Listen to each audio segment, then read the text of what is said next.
선교의 첫 번째 중요한 원리는 선교는 교회가 해야 된다는 겁니다. 선교를 해야 될 첫째 임무는 교회에게 있으며 교회는 선교를 해야만 하는 책무를 가지고 있다는 것이죠. 따라서 교회가 선교에 힘쓰지 않는다면 교회로서의 본질을 상실하는 것이다. 왜 그렇습니까? 선교의 목적은 선교지에 예배를 세우는 것이기 때문에 그렇습니다. 그 예배를 통해서 교회를 세우는 것이죠.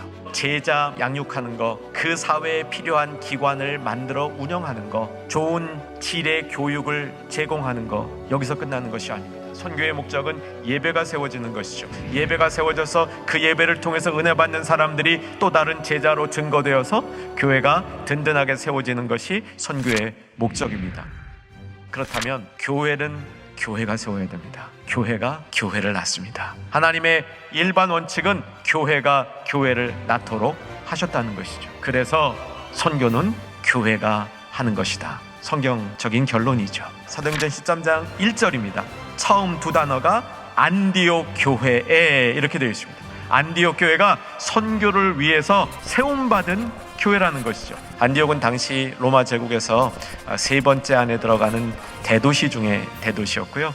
거기에 교회가 세워졌다는 것은 이제 교회가 세계화된다는 겁니다. 땅끝까지 복음을 전할 수 있는 모체가 된다, 그런 의미를 담고 있는 것이죠. 예루살렘에 있었을 때에는 유대인들 중심의 교회였습니다. 그래서 믿음의 어떤 연조라든가 안정성에 있어서는, 권위에 있어서는 좋았지만 탄력성과 수용성에 있어서 땅끝까지 선교를 하려면 이 세상의 중심지에 모든 문화를 품을 수 있는 곳에 교회가 세워져야 했던 것이죠. 안디옥에 가니까 이방 문화 가운데 있다 보니까 예수 믿는 사람들이 독특하게 드러났던 겁니다. 확연하게 구별이 되었던 것이죠. 유독 신앙생활이 특별했기 때문에 이름도 따로 붙여졌습니다. 안디옥 교회에서 믿는 사람들이 처음으로 그리스도인이라, 예수 따르는 사람들이라, 이런 이름을 갖게 되었다. 성경이 기록하고 있는 거죠. 안디옥 교회는 부흥을 했을 때 교회 안에서만 훈련받고 신앙생활 잘하는 일에 만족한 것이 아니라 자신을 선교로 드리는 교회로 바꾸었다는 것이죠. 이것이 오늘 본문 말씀의 핵심이 되는 겁니다. 사랑하는 여러분, 교회는 선교를 위한 부르심이 있습니다. 선교는 교회가 하는 것입니다. 두 번째, 선교는 성령님께서 주관하십니다. 선교의 주체는 성령님이신 거죠. 주를 섬겨 금식할 때 성령이 이르시되 내가 불러 시키는 일을 위하여 바나바와 사울을 따로 세우라 하시니 이에 금식하며 기도하고 두 사람에게 안수하여 보내리라. 주님의 눈에는 안디옥 교회가 이제부터 본격적인 교회로서의 꼴을 갖추는 겁니다. 왜? 성령의 지도하심, 성령의 임재하심, 성령의 역사하심에 따라서 교회가 선교를 위하여 드려지기 시작하면서 진짜 교회로서의 존립, 목적이 나타나기 시작한다. 성령의 역사가 있어야 시작하는 겁니다. 사도행전에 성령의 참 등장이 많습니다. 그런데 사도행전에 나타나는 성령의 사역을 엄격하게 성경 안에서 조명한다면 그 성령께서 하시는 가장 중요한 일은 선교를 주도하시는 겁니다. 선교를 주도하기 위해서 사람을 변화시키는 겁니다. 선교를 주도하기 위해서 사람들에게 은사를 주는 겁니다. 선교의 새로운 지평이 열릴 때 성령께서 역사하지 아니하면 완악한 사람들의 마음이 열리지 않으니까 특별한 방법으로 선교지에서 선교를 하는 사람들을 변화시키고 강하게 만들어서 선교를 이끌어 가시는 사역을 성령께서 주도하고 계시는 것이죠. 이 원리를 우리 마음속에 잘 기억했으면 좋겠습니다. 성령께서 선교를 이끌어 가신다.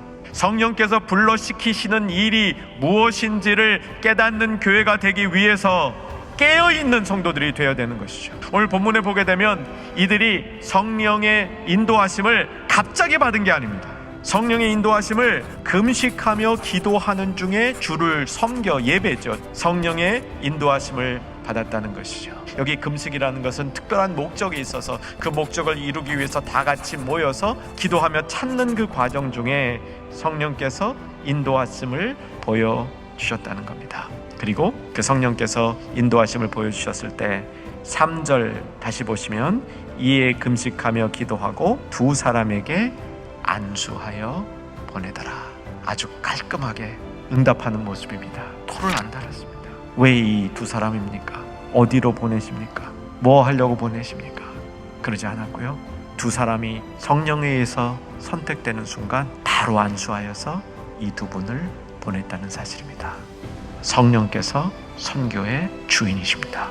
세 번째는 내어주는 겁니다. 두 사도를 내보내라고 성령께서 지시하시니까 교회는 두말 없이 그 두 사도를 내보냈습니다. 원어로 보면 따지지 않았다. 성령께서 하시니까 그냥 순종했다. 단순하게 그 일을 따랐다. 이런 표현이에요. 근데 이 두 분이 이 교회에 너무 중요한 분인 거예요. 성령께서 그 필요한 인물 둘을 내어달라고 그런 겁니다. 선교를 위해서 내어놓으라는 거예요. 교회에서 그것을 순종했다는 겁니다. 어떤 시기에 어떤 분들에게는 물질일 수 있습니다. 어떤 분들에게는 시간일 수 있습니다. 어떤 분들에게는 건강이 있을 수 있습니다. 그런데 하나님의 선교가 이루어지는 가운데 내어놓을 수 있어야 한다는 거죠. 사랑하는 여러분, 이런 마음이 성경적으로 동의되어지고 이런 마음 가운데 마음 깊은 곳에서 나오는 동의의 아멘이 있을 수 있기를 소망합니다. 이것을 통해서 우리 삶의 긴 여정과 우리 삶의 많은 부분들을 정말 주님이 기뻐하시는 것으로 돌려드릴 수 있다는 사실입니다. 그래서 내어드리는 원리는 단순히 선교만을 위한 원리가 아니라 우리의 삶이 하나님 앞에 올바로 드려지는 복된 삶의 길이 될 수 있다는 겁니다. 자신의 것들을 내어드리며 선교를 이루었던 안디옥 교회의 모습을 보시면서 우리 교회뿐만 아니라 우리들의 삶도 그렇게 내어드리는 삶으로 향하여 조금 더 발전해 나가는 축복이 우리 가운데 있기를 소망합니다.